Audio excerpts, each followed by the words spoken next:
I ended up having a conversation with my dad one day. He said, "Well, what do you like to do?" And I said, "Well, I like to write and I like to talk." He said, "So just do that." I think it's a question about why do we write?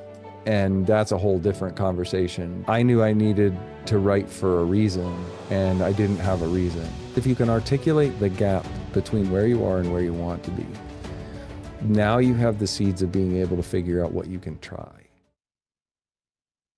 Hi, Dave. Thank you so much for joining us at We Are Mentally United podcast. I really appreciate you for taking out the time for being with us here today and for doing this podcast. Yeah, thanks for having me. I appreciate it.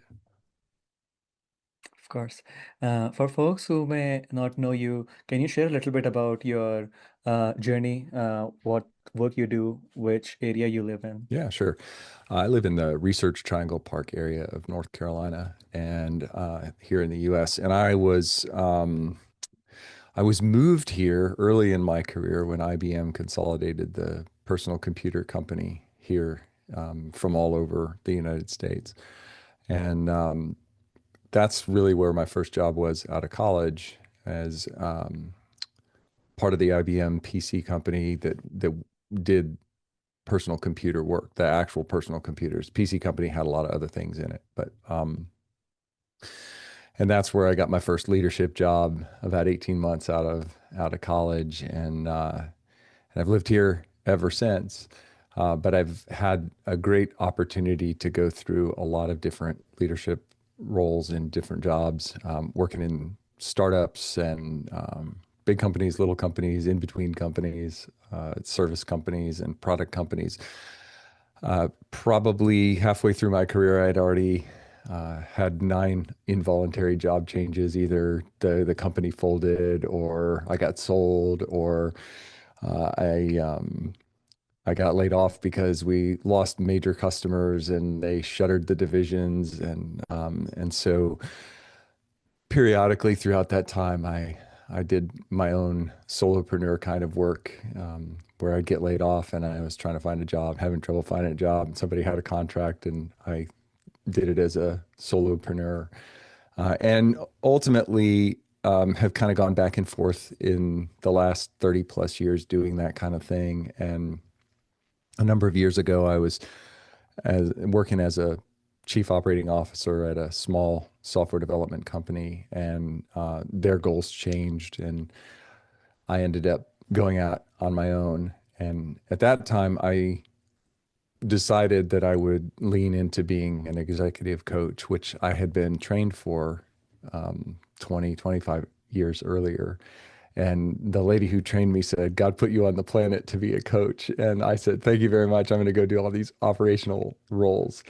And I finally decided, maybe I should do what I was made to do, and that is to work alongside founders and executives who have big goals, and they're curious and looking for answers. They don't necessarily know how to get where they want to be, and so they're looking for somebody to come alongside them and not tell them what to do, but help them to discover the best path forward. And that's what I do today through my company called Paravel. Para is Greek for alongside, and vel is Latin for to want. And so for folks that want somebody to come alongside and help them unpack the clutter in their head, see different ways forward, see maybe what they're not willing to see or not able to see, then I'm a great fit to work with them. Thank you for sharing that. I hear a lot of ups, downs in your Yeah. journey, but eventually leading up to doing something that you really wanted to do. Growing up, what was it like? Which part of the world did you grow up in? And was software always the thing, or an area, or coaching, was there always a pull towards that, or did that just happen organically? Yeah, it was pretty organic, I think. I'm not a software developer. I'm not an engineer. I even though everybody mistakes me for one. I grew up as a member of a military family. So here in the U.S., my dad was in the Air Force, and we moved a bit, but we didn't move as much as many Air Force families do. Dad had a pretty a pretty distinguished career in the Air Force as an enlisted guy.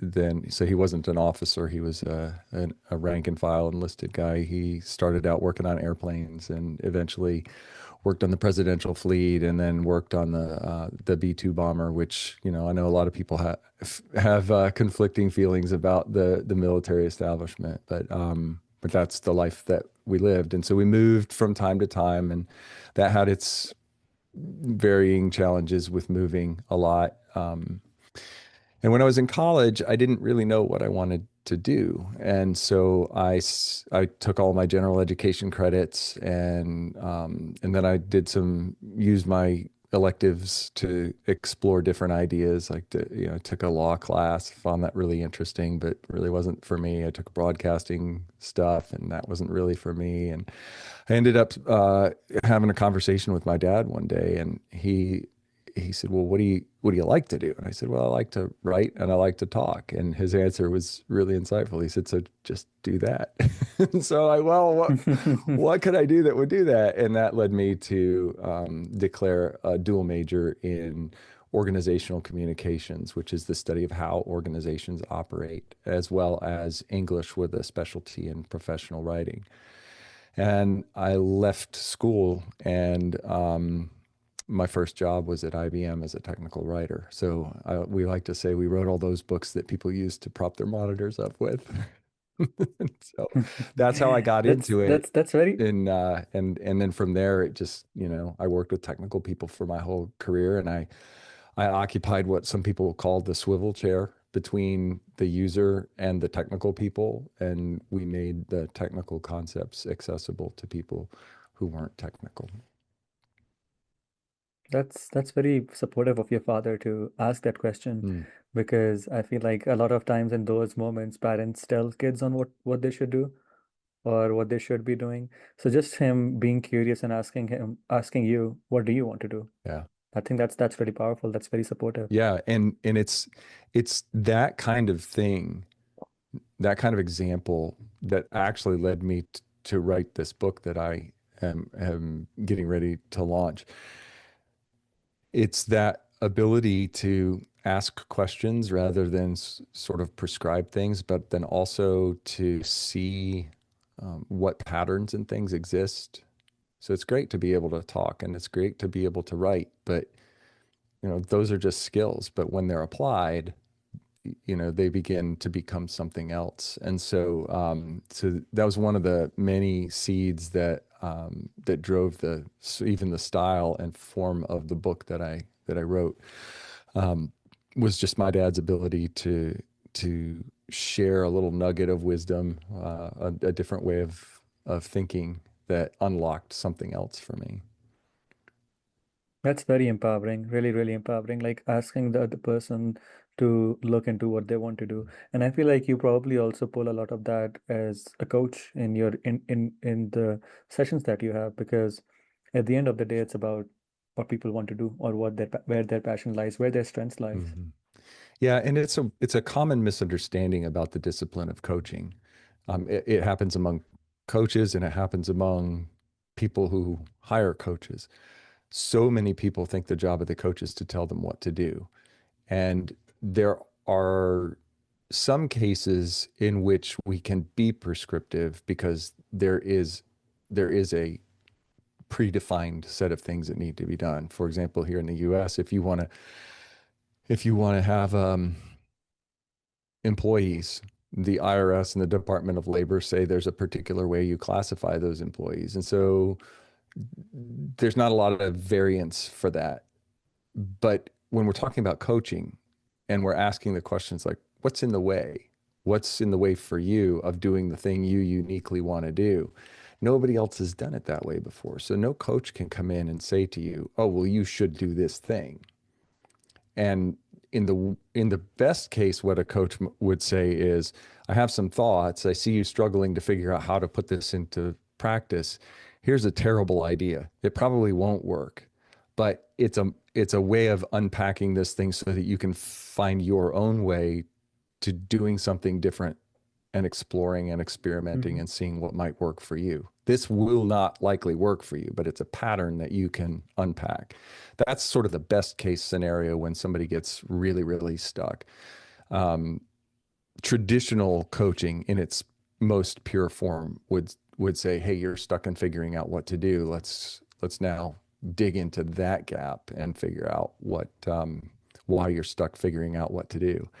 For me, I find that that doesn't work as well for most of the clients that I work with. That they're able to handle that like pattern, right? Let's look at a pattern and see how that unlocks it for you, and that helps them get to what they need to do faster. And it's not what I told them to do. It's what they discovered on their own. So yes, asking powerful questions rather than making prescriptive statements is a huge leadership unlock for people. Yeah, it's very liberating for people, I feel like, because then they get to connect with something that's within Mm, rather than following the noise or following the message that's coming from the outside. Because from the outside, the messages might be able to put a band-aid or help you get through one struggle, but the main battle lies within, I believe, mm. whether that be for executive leaders or whether that be for any employee-based folks and stuff. I feel like understanding yourself is one of the most powerful tools that people can use. Well, and that's the power of a good question, right? It's a power of a good open-ended question. It really makes you stop. And you know you've found it when you ask the question and somebody's just they're quiet. Mm-hmm, mm-hmm, mm-hmm. Mm. You know, and you just have to be, as a coach, you have to be comfortable with not knowing what's going to happen. When I get on a phone call or a Zoom call or meet with a client, I have no idea what's going to happen in that meeting.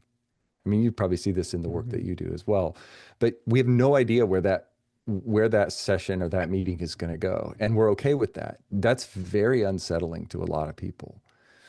And Mm-hmm. once we get into that moment, we don't know what the next outcome is going to be. And people, when you ask a question and somebody sits there, we're sort of wired to avoid the silence.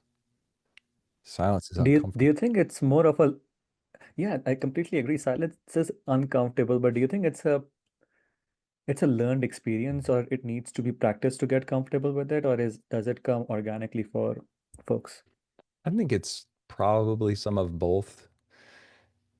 It's more learned. I mean, I think it depends to what you come from. Like if your family was more thoughtful and contemplative and there was more space, like I think those people who come from that environment may be more okay with the pause. And then I think people who come from um, very fast thinking environments, very, highly challenging and back and forth. And there's a lot of repartee going, like I think they're less comfortable with silence. And when we realize what the silence does for the other person, we can learn how to hold that space more poignantly. But it's also uncomfortable. I see this with clients. It's also uncomfortable for them because they're so used to somebody telling them what to do. And I've literally had clients look at me and say, just tell me what to do. I can't tell you what to do. Mm-hmm. If I tell Mm-hmm. you what to do, I'm probably going to be wrong Mm-hmm. because I don't have any of the context that you have. So the best I could do is tell you based on what you told me. And then when I'm wrong, you're going to be mad at me. You're like, why did you tell me to Mm-hmm. do that? Because I operated on what you gave me. And as a consultant, my job is to as a as a coach, my job is to hold space for you to do deep discovery work. As a consultant, my job is still not to tell you. There's two different kinds of consultants. There's the kind that tell you exactly what to do. So if you're going to implement Microsoft Dynamics or some other ERP system, like there's a way that you have to do it. And so those consultants are going to come in and tell you the way you have to do it. But the best consultants are the ones who come in and say, what are you trying to accomplish? Then they start just pestering you with all kinds of questions and just capturing as much information as they can possibly capture so that together you can find your way forward. That's what consulting is supposed to be. And why so many consulting projects fail is because The consultants think they're supposed to come in and tell people what to do. And that ends up being a race to homogeneity, right? Everybody's going to do things exactly the same way. And then your entire value proposition is just sort of washed out because you look like everybody else. So as a coach, my job is to come in and ask questions and hold the uncomfortable space. That space is uncomfortable for me and it's uncomfortable for you, but I'm going to continue to nudge you to dig deeper into your own mindset and factual landscape so that you can kind of discover what you think the right next step is. Yeah, yeah. You mentioned something up over there around the importance of environment. Some people grow up in a Mm. specific environment, other people grow in a different environment. When you're coaching people, how do you see their mindsets develop according to the environment that they have grown up in? And how does your process of working with them differ from client to client if there are two different clients from completely different environment or background? Yeah, I think we start to kind of get into some of the nuance in the industry between what is life coaching and what is executive coaching and what is performance coaching, what is athletic coaching. There's a lot of different kinds of coaching, and I think life coaches tend to get into more of that. What's the environment that shaped you, and where did you come from, and that sort of thing.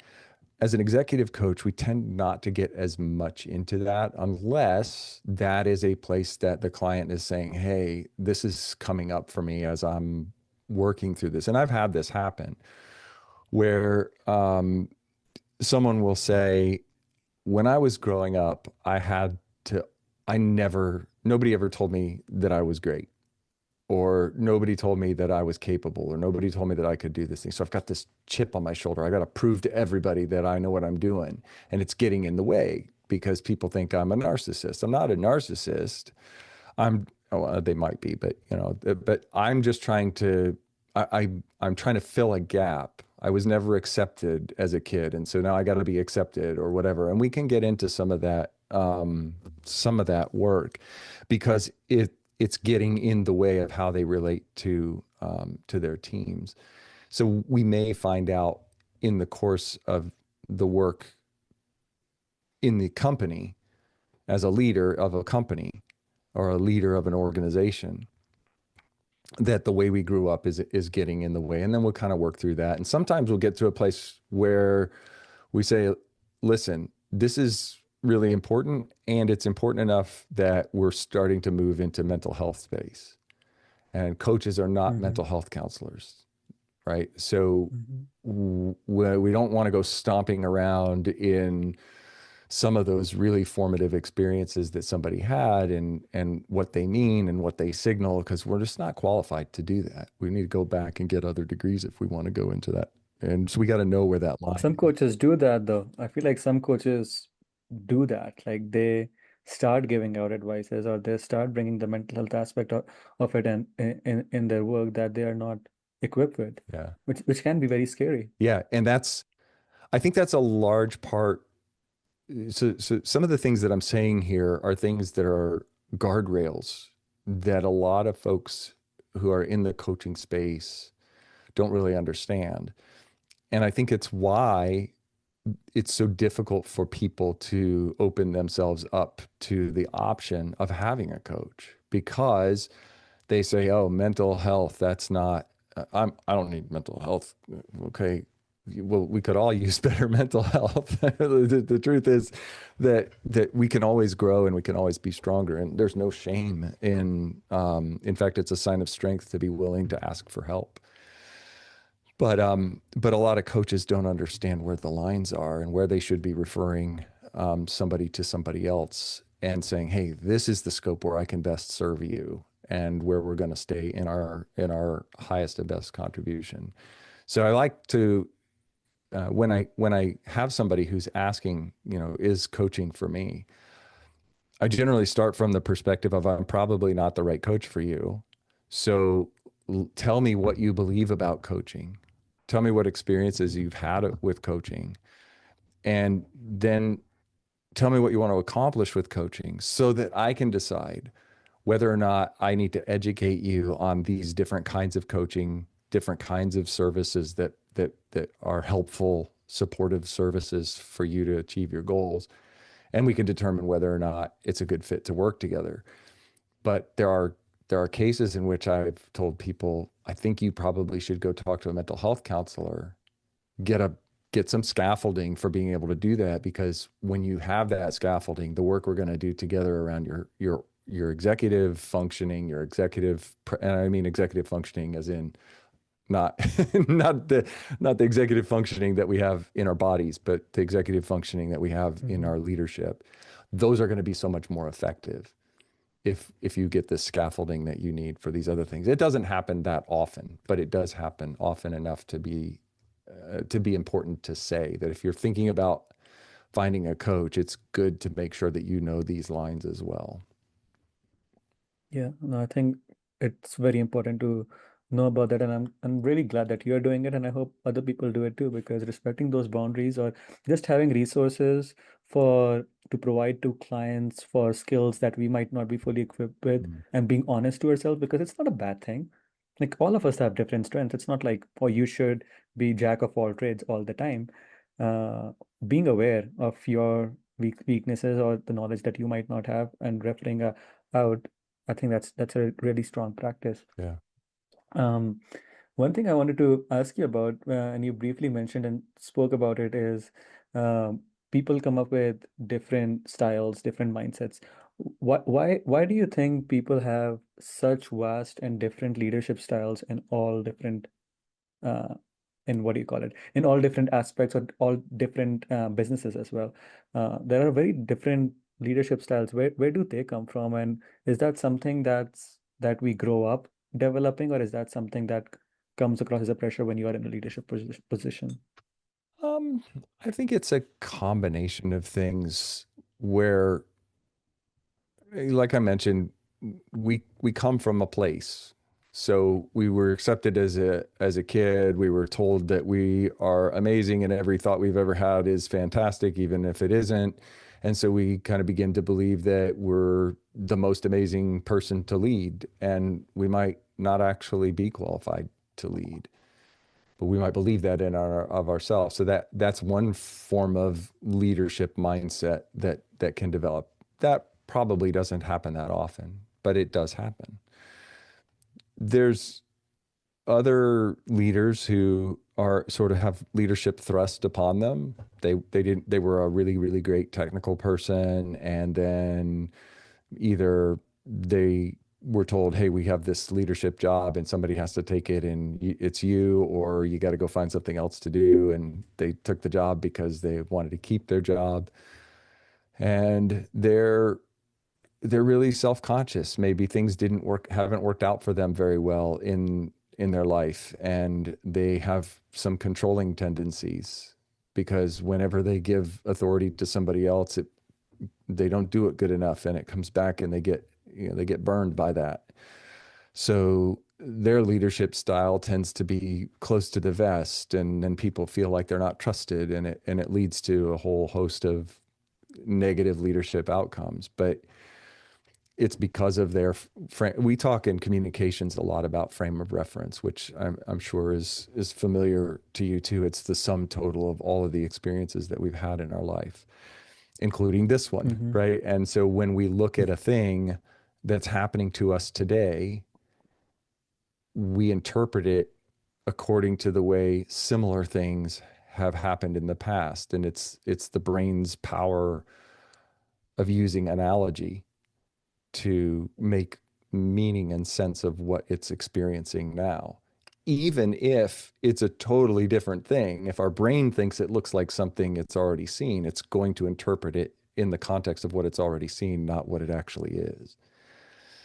And so Mm-hmm. that leads leaders to different styles of leadership. They've read something, or maybe they've seen a really famous leader, a Steve Jobs. I want to be like Steve Jobs. What do I have to do to be like Steve Jobs? And so I take Steve Jobs' playbook, but you can't take Steve Jobs' playbook because he was idiosyncratic. Mark Zuckerberg is idiosyncratic. There's only going to ever be one Steve Jobs and one Mark Zuckerberg, whatever you think of those folks. Mm-hmm. Elizabeth Holmes, who was the head of the fraudulently found Theranos, that whole startup, like she's an idiosyncratic high performer who ended up in a bad place because of the decisions that she made. And so you can't just pick up somebody's playbook. So for somebody who's learned that all I have to do to be successful is to pick up somebody else's playbook, that's a challenge. So I think I think it's a why are we the way we are in our families as parents? Well, we're we're behaving in the way that we think aligns with who we want to be or who we see ourselves to be and how we've grown up, what's our belief system about who we are and what we're doing here in the world. Like all of those things come together, and they come together in our leadership just as much as they do in the way we present ourselves in society and in our families. Very true. Very true.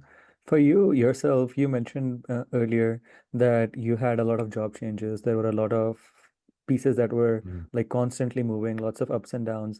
How did you deal with those moments, with those situations, and what were some key factors that helped you push through those times? Yeah, I think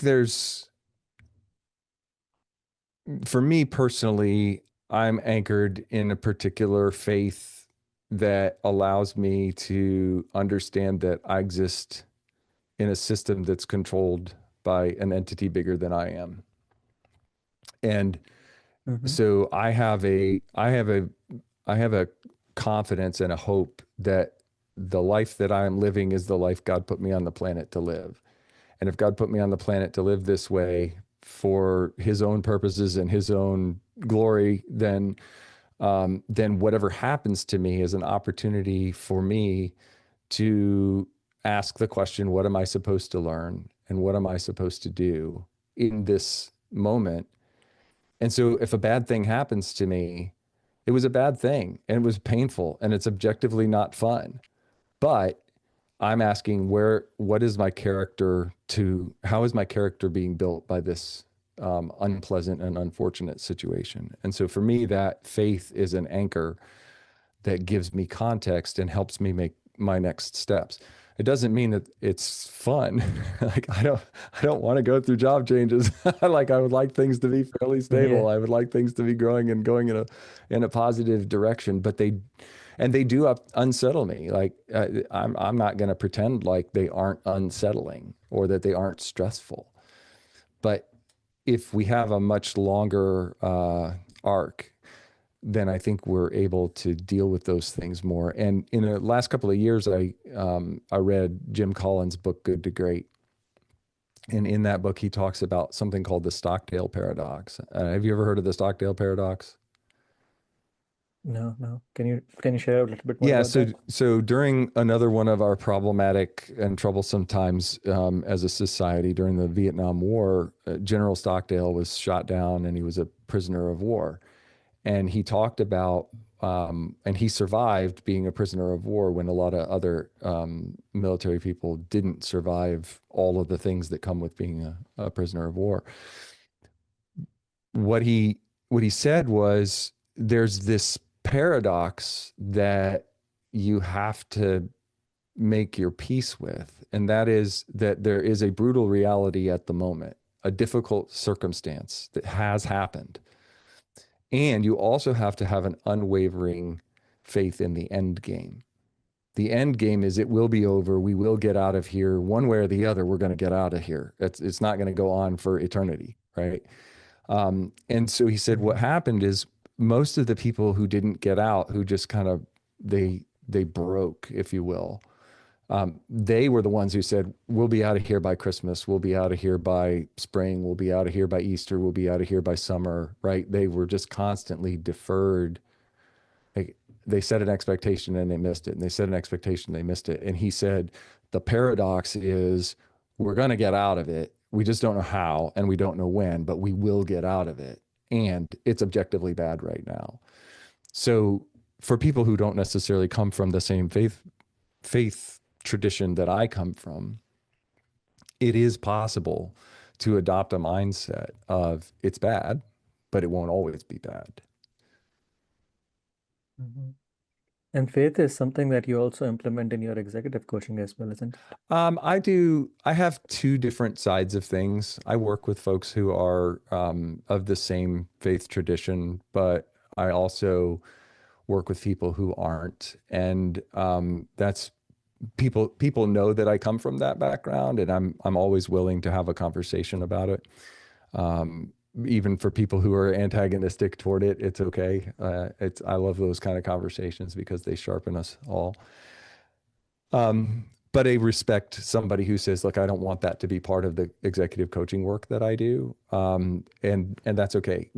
I know how to manage that, and we work through it. So, but then I also do have space. And it's somebody said, "Oh, what's Christian executive coaching? Is it just regular coaching with a Bible verse slapped on top of it?" And my response to that is no, it's not. It's a fairly different thing because we get into a lot of the shared foundation that we have in that faith and how it works itself out in a lot of different things. So where we would normally just ask a question like, "What is it about doing things in this way that matters to you?" I might say to somebody who comes from the same faith tradition, "Well, what is it about the way that you're operating, and how does that square with the way that the Bible says you should operate?" Right? And so we Hmm. are able to take a different direction with the work itself, and it's not just like a wrapper that we put around coaching. Yeah, yeah. And I feel like one of the things that people of all ages, whether those be young ones, middle age, older folks, everyone struggles in different stages of their life with lack of hope Mm. or hopelessness. And I strongly believe that faith is something that really could be very, very, very powerful tool in supporting us through that, through those seasons. Um, some people have faith in God, higher power, Jesus. Some people have faith in nature. Mhm. And it's again, I come from a belief like whatever works best for you or whatever you feel most comfortable and aligned with, that's what you should be going for. But having a faith in something, it's just very, very, very powerful. And I've seen that for kids also who've been through so much Mhm. trauma, but then just having that connection with Jesus, having the connection with the church, having the connection with meeting people from the same community and interacting with them, it goes a long way. It goes a I long, I long way. think I think we could go on for a long time about the power of all of those things. I think that what happens, part of the reason it's powerful is when we recognize that there's some people who believe that everything is up to them and they pull themselves up by their bootstraps and that kind of thing. And I think that that's okay.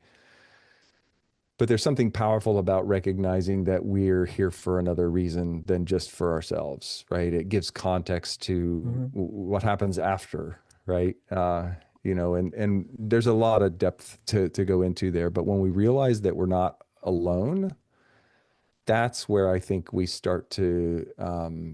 really start to tap into um, that unwavering hope in the end game, the faith in the end game that it's going to be okay.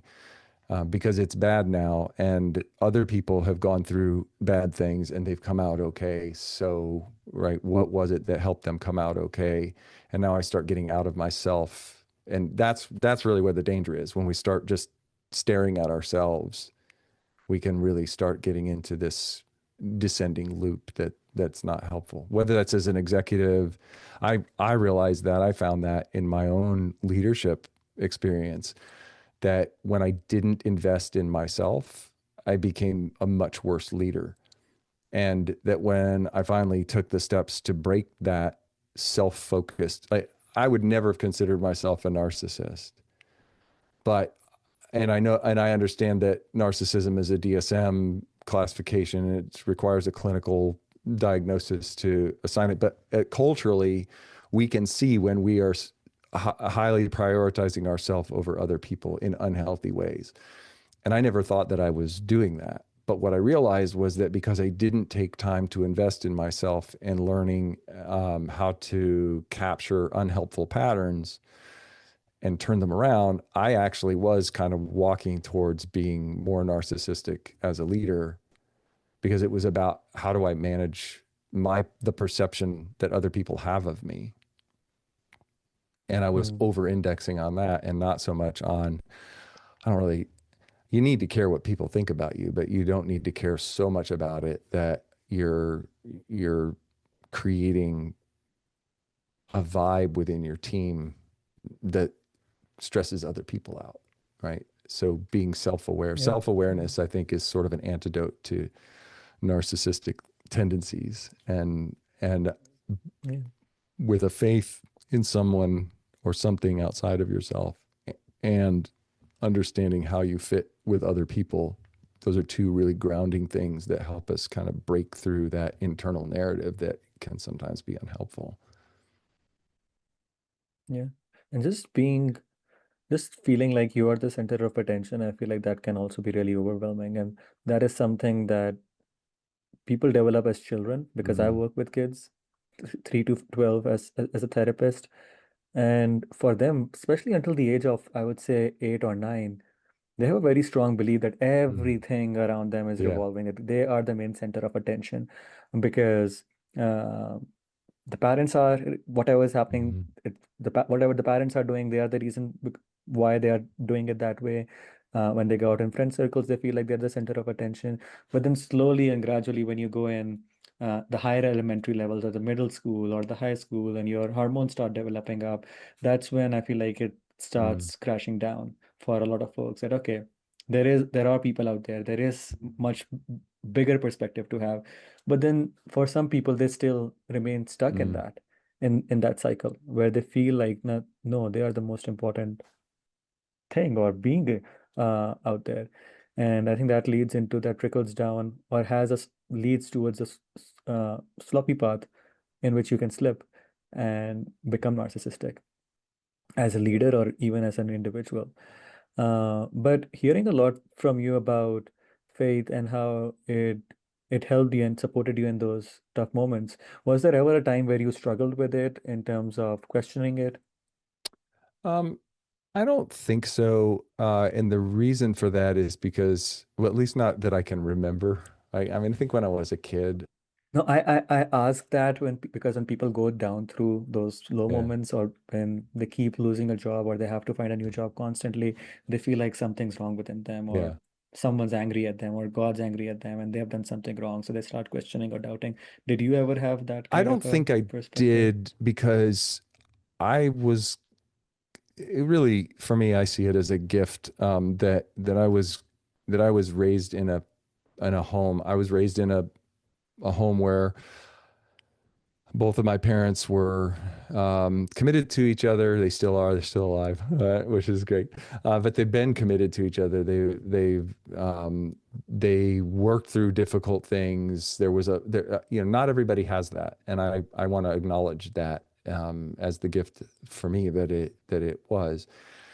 And um, and as part of that, I think I ended up in places and times and in conversations with my parents and with other older people that I really respected that I developed a very sound theology and that theology was fully is sort of fully formed as much as it can be. It's a progressive thing and we never get to 100% with it, but I understand that if something bad is happening to me, I have to ask myself the question, is this for character development or is it for sort of discipline? A lot of people think of discipline as a bad thing, and discipline is fundamentally about restoration. And it's not about being punitive. That's punishment. Discipline is not the same thing as punishment. Discipline and discipline may include some element of punishment, but discipline is about getting our attention. And we see this in business when we put somebody on a performance improvement plan. Everybody loves to hate on performance improvement plans. But the purpose of a PIP, a performance improvement plan, is to be restorative. It's to say, here's the standard that we have communicated and you are not meeting it. You need to meet it or we have to do something else. We want you to meet the standard. And I grew up understanding that discipline from God or from my family or from a boss or from somebody else is supposed to be a signal that we need to pay attention to something else. So the very first thing that happens to me when one of these bad moments or difficult moments happens is I'm asking myself the question, is there something I missed? Is there something I need that I'm doing that I shouldn't be doing, or that I'm not doing that I should be doing, or that I'm doing and is not in the right way? And so I'm able to now grab a hold of this event that would otherwise be very unsettling and just say, okay, if there's nothing I'm supposed to be doing differently, objectively, and this involves talking to my wife or to even my kids or whatever, like, am I doing something wrong that I'm not noticing, right? And if the answer to those things is no, then I know that my character is a character development opportunity for me. So now how am I going to respond to this adversity? So I went through a period of time recently where a tremendous number of my clients disappeared. They just finished. They went on to other things. The economy was unsettling. They didn't want to allocate money towards this thing. And so here I am in one of these, it's not a job change. It's just a loss of income. And as a solopreneur, you sock away some money and you use that to kind of bridge the soft times. But then eventually that money goes away. And now I'm asking, what am I trusting in? Am I trusting in my bank balance? Am I trusting in myself? Am I trusting in God to provide for me? So it's a character development opportunity. Where am I looking for the source of my stability? Well, if I look to myself and I can't generate another client, well, now I start to feel like I'm inadequate and I'm failing. And then I get into the spiral of failure. If I recognize that I'm part of a larger system, then I can grow in trust that God will bring me the people I need to work with when it's the right time for them and for me. And in the meantime, if he's willing enough to put color on the flowers and feed the birds, then I'm probably going to be okay. And I have to rest in that trust. And so that theology that I generated, or that was given to me over the course of many years as a young person, helps me have that sort of calibrating attitude and mindset. Does it make it any less stressful? Maybe a little less stressful, but it's still stressful. Like the kids want to eat, Mm-hmm. got to put gas in the car, got to pay the mortgage. Those are like very real stressors. So it for me, it doesn't make me doubt that. It just gives me sort of a more productive way to channel my emotional energy into something that's more productive. That's a very powerful mindset to have and a very powerful thinking to have because you're right. The clients that I work with, I see that all Mhm. the time. When that thing has happened and just spiraling through down from there, or just making it everything, or just taking it too heavy and not having enough hope or enough faith even Mhm. that things are gonna get better. For some folks, it's very troubling. There is no doubt about that. But at the end of the day, I still feel like you need to have some hope to keep moving forward, and faith does give Yeah. that. Definitely does give that. Hope. Our pastor defined hope in a way that I think was really, really great. He said, hope is a confident expectation in a future reality. And that really fits with the Stockdale paradox, right? I am confident Yeah. that it will be different in the future. That's that unwavering faith in the end game. And so now the question Hmm. is, where is the source of your hope? Yeah, yeah, yeah. And a lot of times when we are in the moment, everything just looks so difficult to manage, so Mhm. difficult to manage, like when you're going through that Yeah, season. But once you have been through that season, once you're on the other side, when you look up at those things that you went through, I feel like those were needed for you to be where you yeah. are at that And the time. truth is, Doesn't make those things right, doesn't make it easy, but yeah. still. And the truth is that you will go through another one of those and you will feel like you just went into syndication and you're watching the reruns like, wait, didn't I already learn what I was supposed to learn?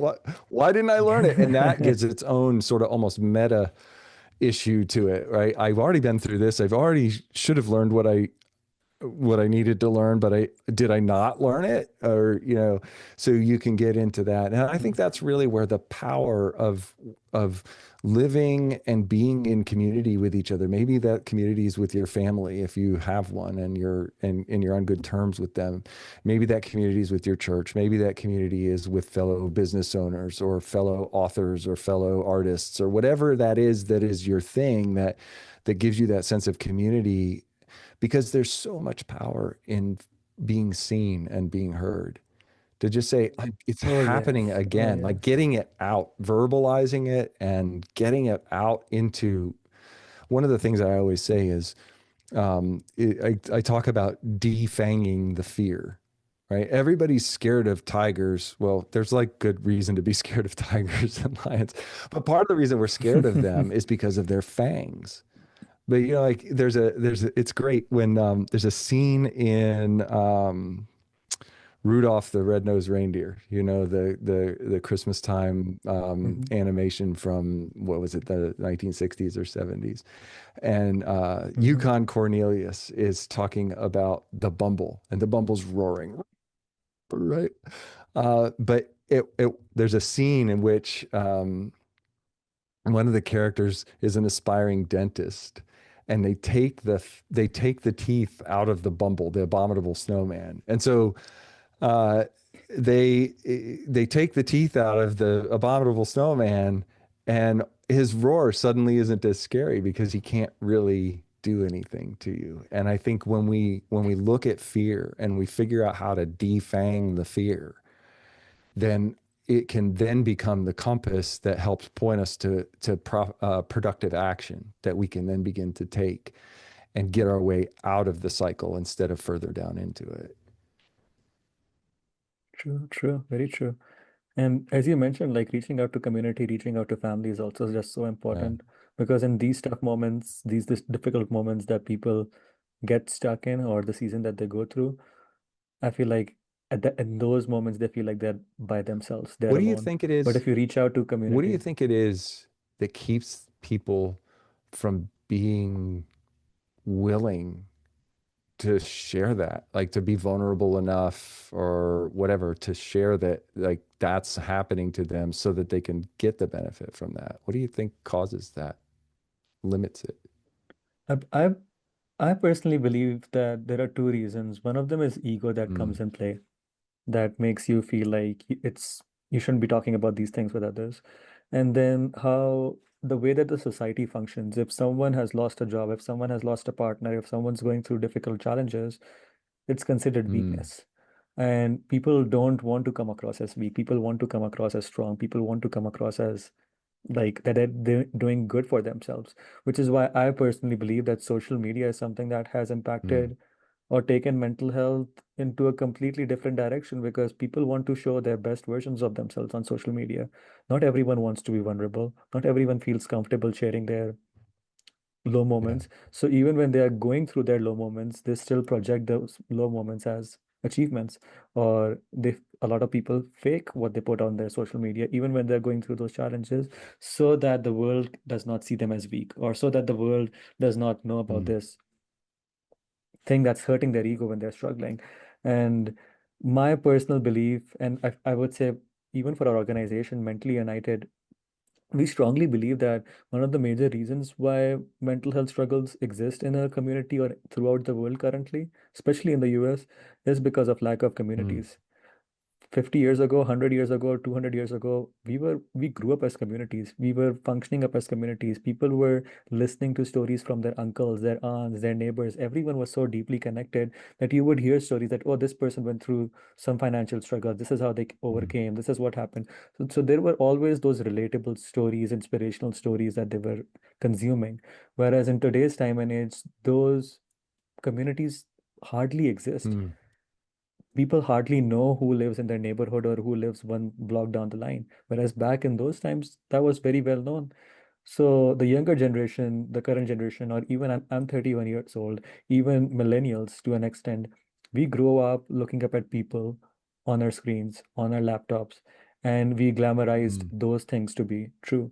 We saw our relatives posting all good things. So that made us nervous about posting about our negative stuff because we had to put ourselves and project ourselves forward in a way. So I feel like it's a lot of different things that come in, but to the end of it, I feel like it comes down to how individualistic society is Mm. becoming as compared to how we were always supposed, in my headspace, we were always supposed to grow as communities, function as communities, rely on each other as communities.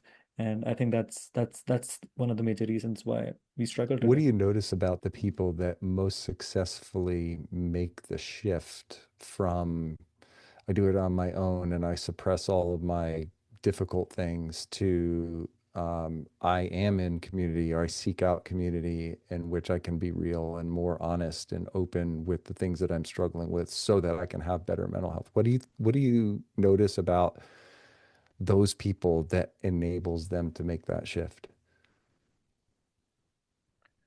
I think it's a life process Mm. thing because I strongly believe, like, I mean, at least in my last 8 to 10 years, the messages that I got from the world, the way that I functioned, I've always felt being a lone warrior, to be honest with Mm. you. That in order to figure things out, I have to do things like, with my direction, with my thing, and I'm the only one that I can count Mm. on. Um, I would say, subconsciously still hold that belief very strongly. But then the universe, God, puts you in situations where it does get overwhelming or it does get Sure. crashing down. And in those moments, you really have to open yourself towards growth. Because if you're not opening yourself towards growth, then you're only gonna Mm. be stuck there in that situation. Or how I like to call it, you're gonna be like a hamster running on a hamster wheel, doing the same thing over and over and over and over again without even Mm. recognizing what's going wrong or without even recognizing what could improve. Um, so in some moments, I feel like it's messages we get from people, how we are taught in in society on how to deal with situations, and in some moments, I feel like as leaders, you need to have that self-belief that you can do these things by your own because that it also gives you strength in difficult times, difficult moments as leaders. But again, the balance needs to be there. Yeah.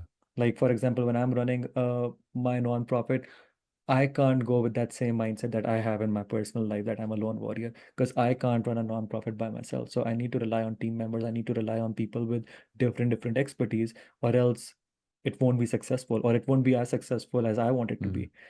People do manage it, but it's very few people who are able to achieve it. Not everyone can do it. So in those areas, like I have that mindset of growth set that like, hey, I need to count up on this person, this team member, my president has to help me out, my media person has to help me out, this director has to help me out. But when it comes down to personal life, personal decisions, I still Yeah. struggle asking Sure. for support and help. Although that's something that I do as a profession because I'm a therapist. I'm out there helping people in individual sessions and group sessions and preaching completely opposite to what I'm Yeah. implementing. So I feel like sometimes in our own life it gets difficult to implement what we Yeah. preach. And again, it's more of a journey thing, I feel like. And of course, society plays a big role too. Yeah, I think there's so much good stuff in there that we could spend another hour unpacking. But a couple of things that I heard was, there's a saying that we have in coaching is you can't coach yourself. I mean, you can coach yourself, you know what you're supposed to do, but it's really, really hard. So a lot of times coaches have coaches, right? For things Yeah. because there's things we just can't see. And there was a guy I worked with named Eric Kuberis here in the RTP area. And I don't think this saying was original to him, but he said, you can't read your own label when you're inside the milk bottle, right? Your Mm-hmm, perspective mm-hmm. is just inside, you're in there. But the other thing I heard you say, which I see in the work that I do as an executive coach, is I'm an individual contributor and I'm really, really good at it. And so therefore I'm qualified to lead. And that's what I call one of the myths of leadership is that individual contributors is not necessarily an indicator of somebody's successful ability to lead people. Then, I heard you say, then I have this person who I get to help me with this, and that person I get to help me with that, and that person. And what I see is that the leaders who have the most success, the ones that are able to help the group get from point A to point B where they want to go together, are the ones who make a second shift. So the first shift is being willing to have people around and get them to help with the thing. The second shift is when they recognize that where they're going to end up is different because of all those other people that are with them. Not because they're helping the leader get to a particular point, but because the leader became the facilitator of the shared goal. No, you're totally right. I feel like that evolvement or that growth needs to happen for people to be successful rather than being rigid. Um, let's talk a little bit about your book that's coming Yeah. up because I'm really excited to talk about that. You were generous enough to share a copy with me, and I really, really, really appreciate you for doing that. Um, and there was this one chapter that you asked me to read, which was Fill by Being Mm. Full. And that is something that I found really, really, really interesting because you spoke about how you were helping a lot of people, you were supporting a lot of different projects, providing coaching, but not taking care of yourself. That led towards burnout. Can you reflect a little bit more about that and on that chapter and the book in general also? Yeah. So the book, I think it's probably worth just spending a minute to talk about the structure of the book. Yes, So the yes. book is called Engineering Wisdom, a practical guide to building leadership that lasts. Engineering and wisdom are two words we feel like we know, but we generally don't put them together. And it's not a book about engineering. Engineering in this case is kind of more like a verb. And what we're doing is we're trying to say what sets leaders people love apart from leaders that people whisper about behind closed doors or even in, behind their back. And in for me, it's about a posture and a set of behaviors that flow out of that posture. And the posture is curious humility. It's basically the recognition that I don't know everything there is to know. As smart as I may be or as capable as I may be, I still don't know everything there is to know. And so I have to be curious. And I can't be curious without being humble because curiosity says what's out there and pride says what's in here. So humility and curiosity are enabled by each other. So as I thought about this, there's a framework that I just described: curious humility, listening well, and being committed to taking appropriate action is sort of the framework. But then there's a practice of that. What does it look like practically? So for leadership, there's a series of things and ways that we need to look at the world.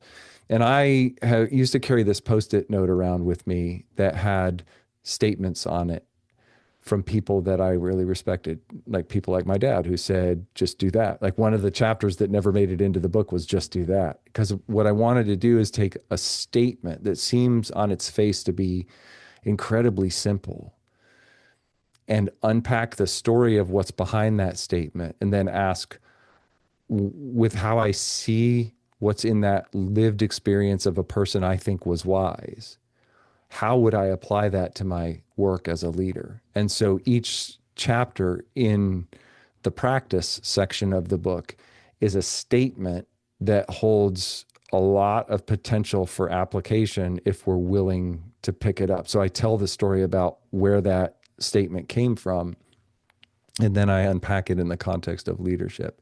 So Fill by Being Full is a chapter that is anchored in a leadership training event that I got to go to right at the end of my position as the chief operating officer at the software company. And I had already paid for it. And we're like, well, should I forfeit going to it because I already paid for it? But it's not, you know, and I ended up being able to go to the course. And there I heard the instructor say, Fill by Being Full. And I give an example of a water pitcher and in trying to fill up a cup with the water pitcher. And if there's no water in the pitcher, there's no way to fill the cup up. So Hmm. if you're a leader and you have all these people with all these cups, we've come to believe that we're supposed to, as leaders, take care of everybody else. That's our primary job, is to take care of everybody else. And so we're so busy pouring out everything into all of these cups that are all around us, and we never pay attention to what's in the pitcher. But when the pitcher goes dry, there's nothing to pour out. And through this fairly painful experience of self-reflection and this fantastic tool that the Bell Leadership Institute has for leaders, I recognized in the input of other people where these negative leadership behaviors were beginning to express themselves and why. And so I unpack in that chapter some different ways to think about: are you leaning towards narcissism? Are you lacking in self confidence? So, a lot of times, the reason that leaders are trying to build consensus is because they're afraid of being wrong. And so if the whole group is wrong, there's safety in the whole group. Well, guys, you took me down that path, and I don't have that accountability as a leader because I had safety in it. And so the idea behind Fill by Being Full is that by investing in ourselves at some level, not over investing, but investing at ourselves at an appropriate level, is how we keep the pitcher full so that we can lead the people that follow us, that report to us, or that are, if we're in an informal relationship with people, not necessarily the manager of the people, but we're leading without a title, we still have something to give, because when we run out of something to give, we're not able to lead anymore. And so it's an attempt to help leaders unwind this narrative, this unhelpful narrative that I don't ever take care of myself because I'm supposed to take care of everybody else. And I'm saying, let's flip that paradigm on its head, that by taking care of yourself, that is the best possible thing you can do to invest in the other people. It's not that you're doing it all only on your own, right? But the overflow, 100%. the ability to pour into other people, is only possible when we take care of ourselves. Yes, and I feel like being in a family therapy session, I can 100% say Mm, that it does not only benefit you in your corporation or in your business field, but it also trickles down into how your family reacts to situations and how your family grows up. Because in a lot of these situations, when I'm working with mm, kids, and then I have family sessions, I'm like, folks, you need to first take care of yourself before you assess the kids, because the kids are yeah. looking at you dysregulated, they're looking at you in a comfortable spot, and then they are reacting to that. But if you take care of your own mental well-being, if you take care of your own self first, you'll be much, much, much better equipped to take care of the kids. And I feel like that's the same thing that trickles down as a leader when you are leading up an organization. Yeah, and I can say, having some of those things in the family structure, I can I know I have lived that, what you've just described, in the family, and I know the negative result of not doing that. But this is that sort of the beautiful wiring that we have in mirror neurons and things, that we will see in the people we lead the behaviors. That this is why we always say at our house, like, oh, he gets that from you, or she gets that from you, right? Because Yeah, yeah. we're modeling the behavior we want to see. So if we want people, if we truly honestly believe that people should invest in themselves in order to be the best version that they can be, then we have to show them that we believe that by doing the thing we are saying that we want them to do. And when we do that, we do create the emotional stability and the connectedness that we need in order for them to thrive. People, this drives me bonkers in leadership circles. People talk all the time and say, your job as a leader is to motivate the people that work for you. And I say, absolutely not. That's the wrong Mhm. way to see this. As leaders, we can't motivate anybody. What our job as a leader is to do is to create the conditions in which someone else's motivation can thrive. Empower Yeah, so them. we're cultivating a culture in our organization. We're cultivating a culture in our family we're Hmm. cultivating a culture in our social group, in our organization. You know, if you're in the Rotary or you're in the whatever, the church or the YMCA or whatever you're in, and you want to have a culture in which people are succeeding, your job as the leader, whether you've got a title or whether you don't, is to create the conditions in there culturally for people to thrive. We're cultivators of motivation, not deliverers of it, right? And so when we see it that way, it fundamentally changes the pressure that we put on ourselves. Yeah, yeah. And I love what you said up over there. I just wrote it down up on as my note also. Cultivate a culture in which people can Yeah. thrive. Because that's if that happens, I feel like that automatically solves so many problems that organizations are facing, or even family dynamics or families are Sure. facing. Having that, having that culture or cultivating that surrounding in which people can actually thrive. Yeah. Not telling them what to do, because all of us come with different baggage, all of us come with different strengths, all of us come with different weaknesses.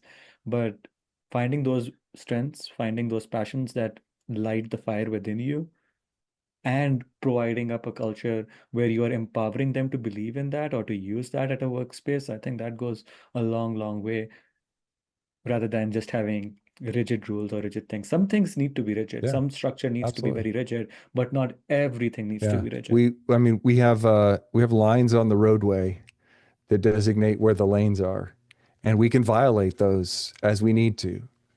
But the guardrails Hmm. exist to keep us safe. We don't need anybody going off the cliff or going Exactly. into oncoming traffic or any of those kind of things, right?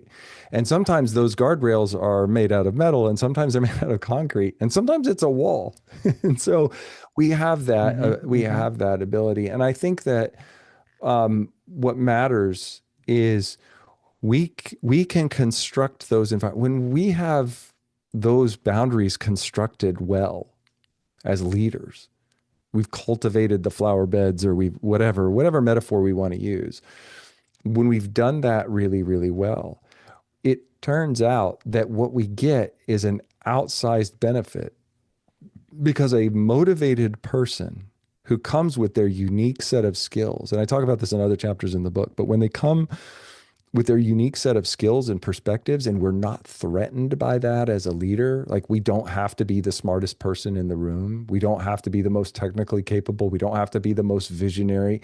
When those people start saying, what if we create a culture where people start saying, what if, we know we're onto something. And what happens is Hmm. innovation goes through the roof. We do things that we would never have imagined doing because it's not about me. It's about us figuring out how to jointly tackle whatever we've come together to do. And if I'm the one who has to be the keeper of the vision and all of the what we do next, well, I'm setting my own ceiling.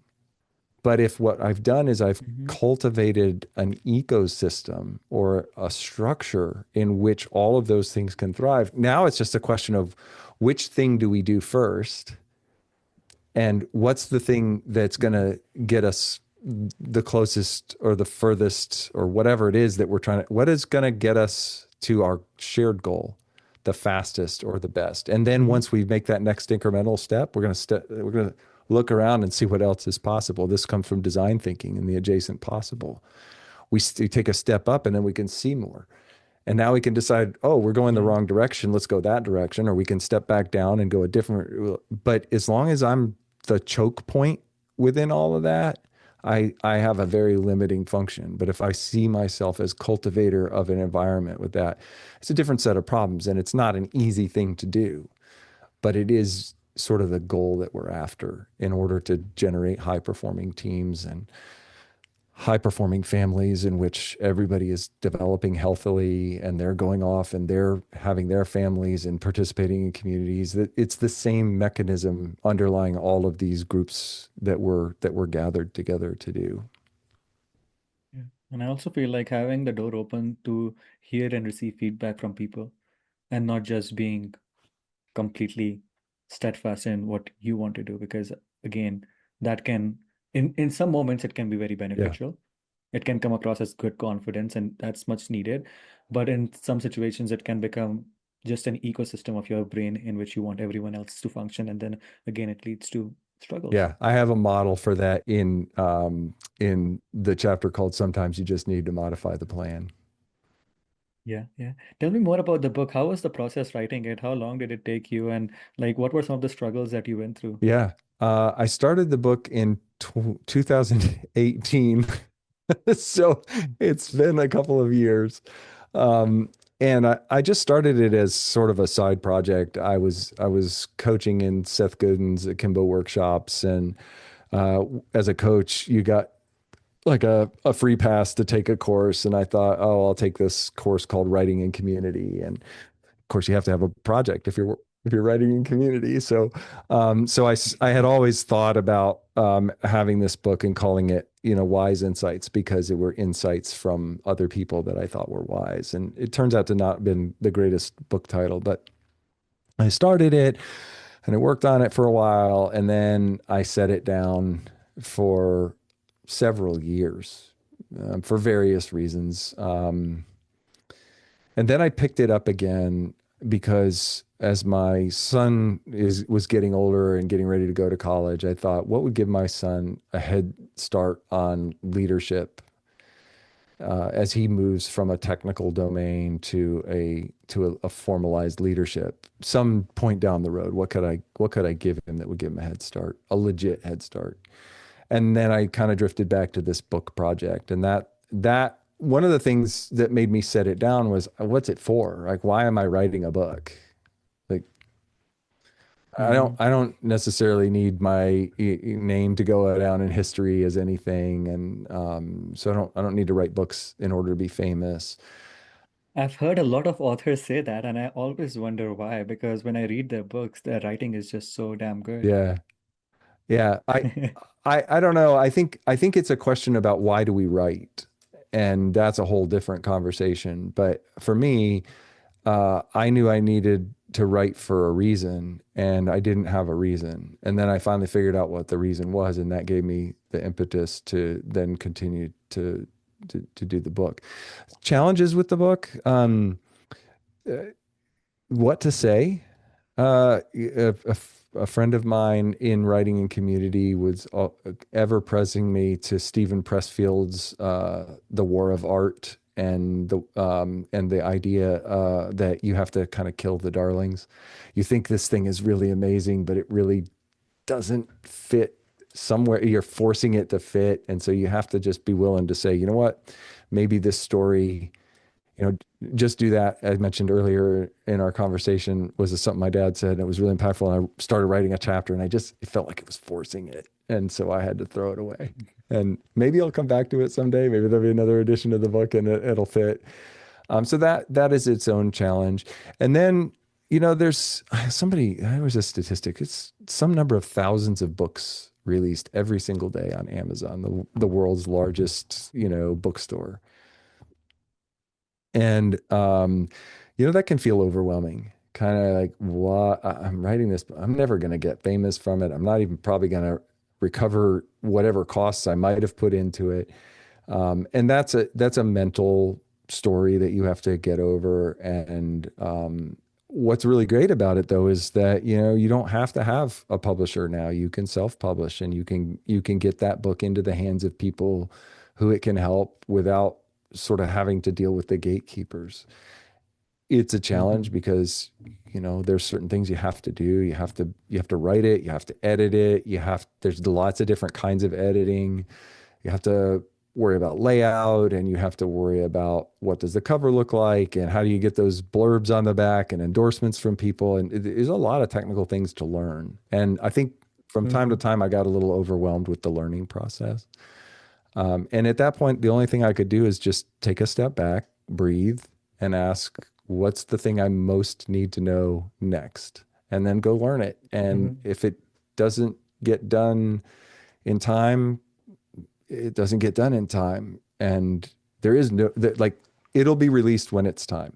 And When it's meant to be. I had a great example of this 2 weeks ago. Somebody I follow on LinkedIn is a book editor and head of submissions for a publishing house, and she wrote a post that said, "Books now look like this," and she listed five different things. And I just looked at it and went, "Check, check, checkity check." Like my book is. But if I had finished it 3 years ago, it wouldn't have. I wouldn't have been able to check off all of those things. And so again, I relax back into this thing of the timing is it will happen when it's time. And I think the fact that I put the book down for 3 years and picked it up again, it's a better book because of developments in the market, the things I've learned, all kinds of things. I think it's a better book than it would have been if I had released it 3 years ago. Now, the question of whether it would be a better book if I waited another 3 years, I'm not really ready to entertain that. But those are some of the challenges that have presented themselves along the way. You get a lot of imposter syndrome. Who am I to write a book? Who cares, right? But I'm saying, hey, these are the things I've learned, and I've learned them. And so other people may have learned similar things, but they won't have the same lens and color that Hmm. that they have from me. So it's okay. It's okay for me to publish it. And if it helps one or two people, it'll have been worth the writing. Exactly. And I feel like the beauty of books is that they're always going to be there forever. So your work's always going to transcend time. And if it helps, let's say, 1,000 people today, but 100,000 people 5, 6 years down the Yeah. line, then it's done. Like it does its work. Yeah. But I hear a lot from you about being curious in that whole process, Mm, being curious and also having the acceptance of time, because I feel like a lot of times authors struggle with that. They struggle with keeping their projects or their books on the shelf for at least 2 years, 3 years, or even a couple of months. They feel the pressure of putting it out, yeah. and sometimes that pressure can lead into not the best product. Mm. Yeah. And I think it can lead us to other kinds of shortcuts that are not actually valid shortcuts, that actually most shortcuts aren't shortcuts. You know, the old story of like I took a shortcut and it took me an extra hour. So, Yeah, um, and yeah. yeah, I It think may seem like shortcuts from the outer lens, but when you take that shortcut, you're like, oh shit, I messed up here, I messed up there, I messed up here. I just opened up a Pandora box of yeah, messes. yeah, and that's okay. I mean, that's all part of the journey, right?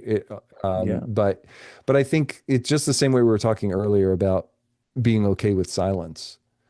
Sometimes being okay with space is a good thing. And the worst case is you put it down for a month or two and then you picked it back up and you picked up right where you left off and you missed 2 months, right? But usually yeah, the best yeah, case is you pick it back up with fresh eyes and you start seeing the things that, are materially significant and you can go fix them. And that's what ended up yeah. happening to me. I've read that about a lot of authors too, that when they look back at their first book, second books, third books, they don't really like it that much because they hadn't reached the level that they are currently now. Mm, However, those books were still meant to be published, to be there out for the audience for them to reach that level.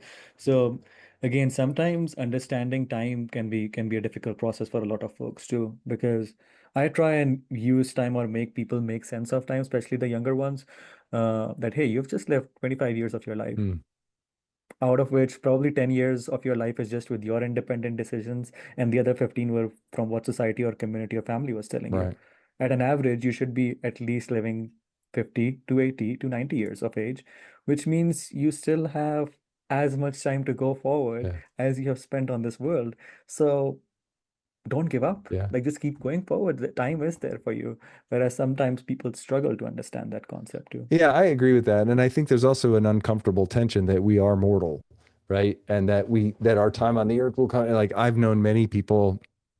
I'm a little older than you are just by what you said, and that's neither here nor there, other than the fact that um, much earlier in my life, people that I knew had died. They died of cancer, they died of car accidents, they could all kinds of different terrible things have happened to them. And so that, they never made it to their 40th birthday or their 50th birthday or Hmm. whatever.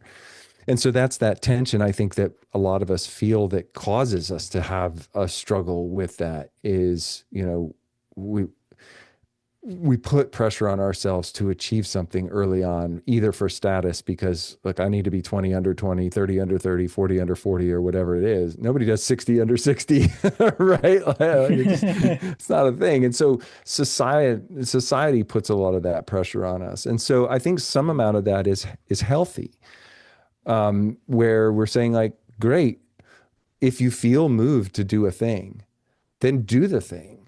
Don't wait just for the sake of waiting. But that comes with the proviso of saying don't be pushed along by it either, right? So there's, Don't be pressured into yeah, it.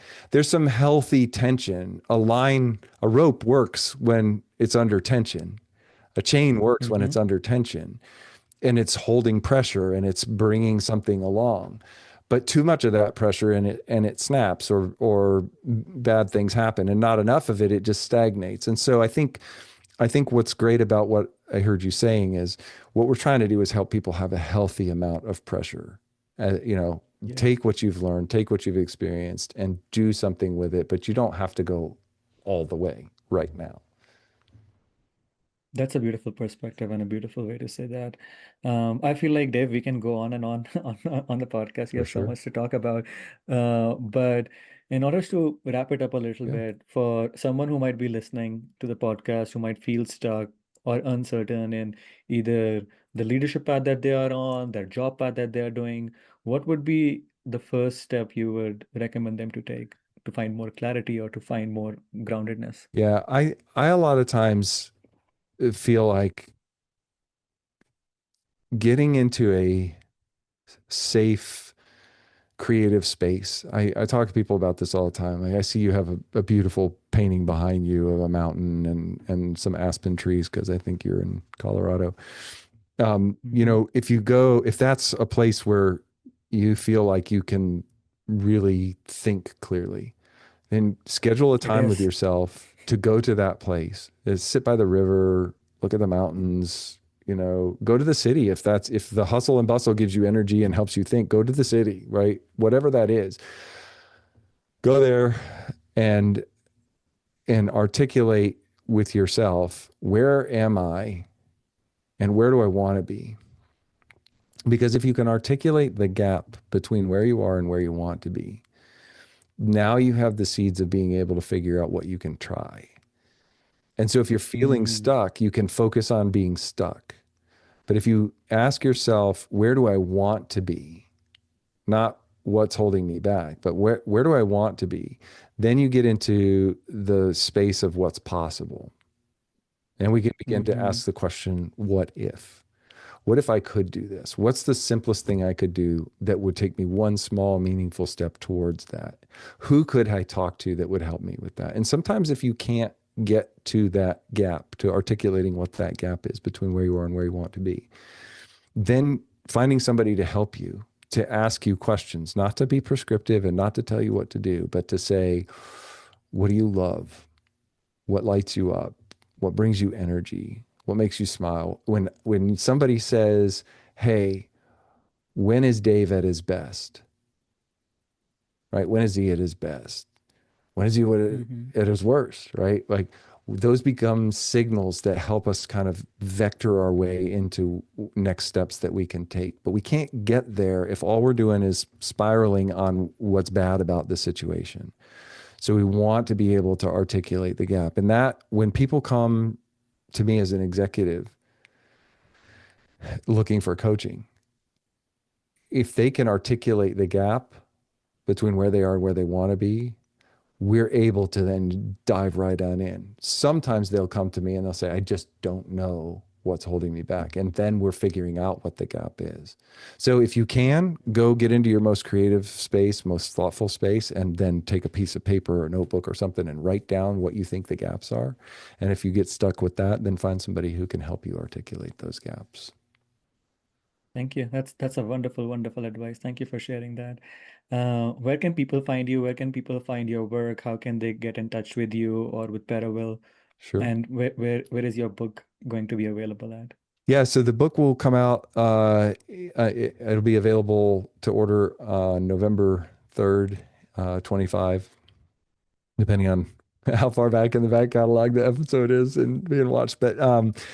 But it'll be available on Amazon and Kindle and paperback first on the 3rd of November 2025. And you can go to engineeringwisdombook.com to sign up if you're seeing this before it's available, or you want to check out the first section of it before you commit to buying the book. You can go there, sign up for the newsletter that comes out every month, and you'll get a free download of the first section so you can kind of see what it's about.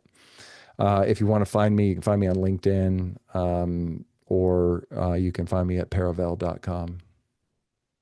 Thank you. And for all the listeners and all the viewers, I'm going to leave all the links for Dave's work, his website, his LinkedIn, his book link up in the description below. So please definitely do check it out.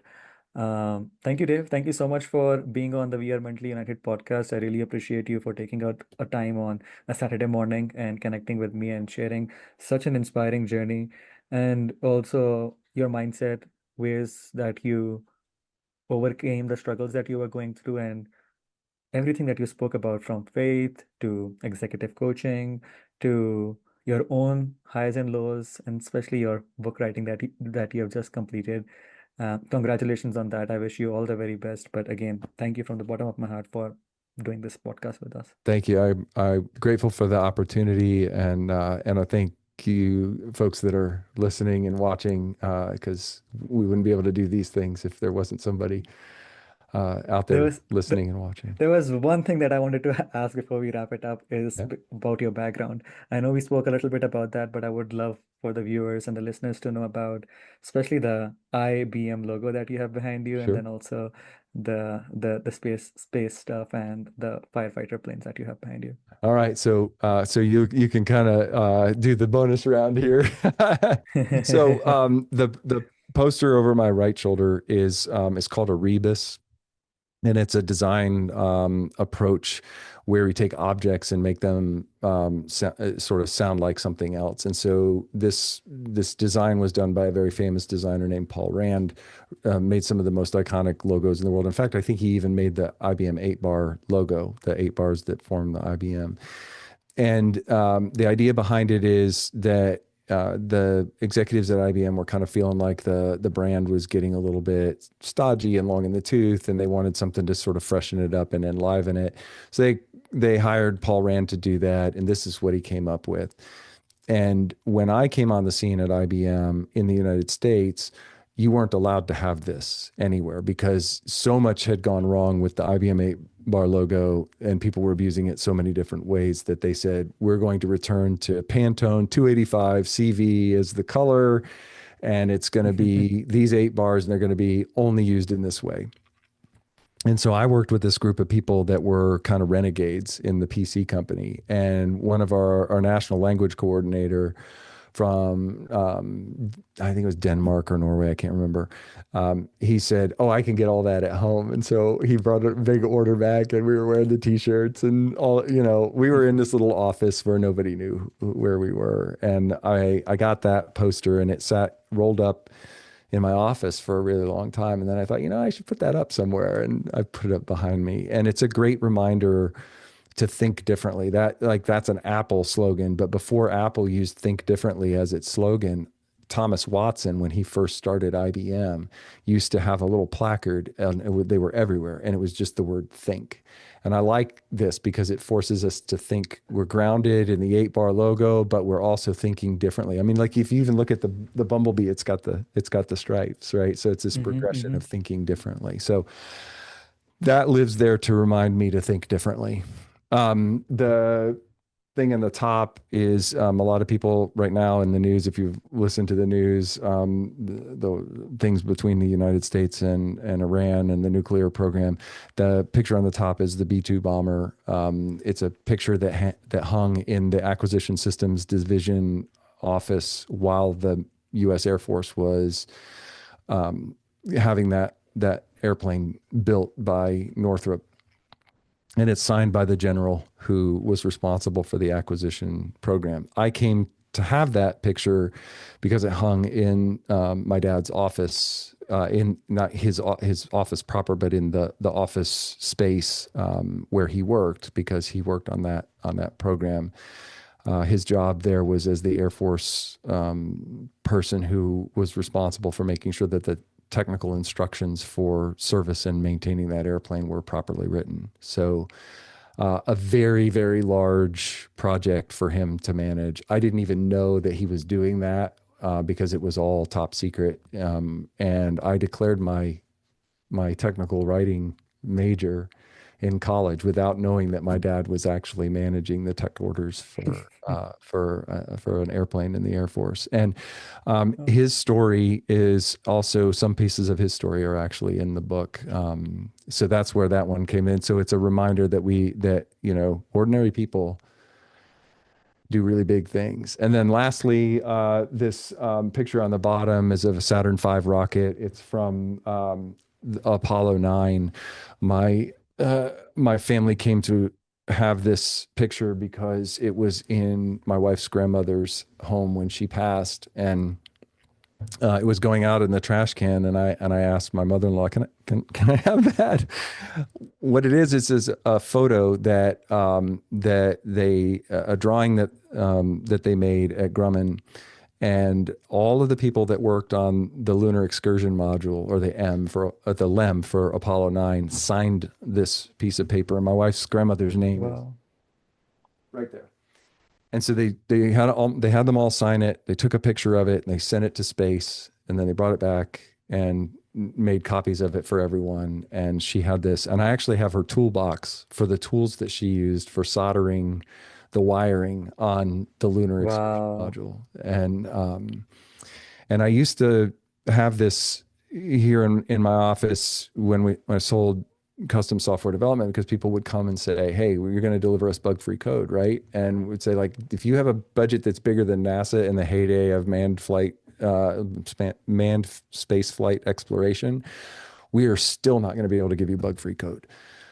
It's far better to have a framework for dealing with problems when they occur than it is to try to get them Yeah. all taken care of all at once. And so that reminds me of the importance of having frameworks for dealing with problems. And of course, if you've ever watched Apollo 13, you understand the value of highly trained people understanding the science and the technology that's necessary to solve a problem that nobody could ever have anticipated before. And that's why it's really valuable. So those things exist there as reminders as much to me as they are to signals for anybody else for how to kind of show up in the world when we're doing really big things that have potential long-term importance. And I think really big things that have long-term importance are your startup companies, but they're also your family and investing in the next generation.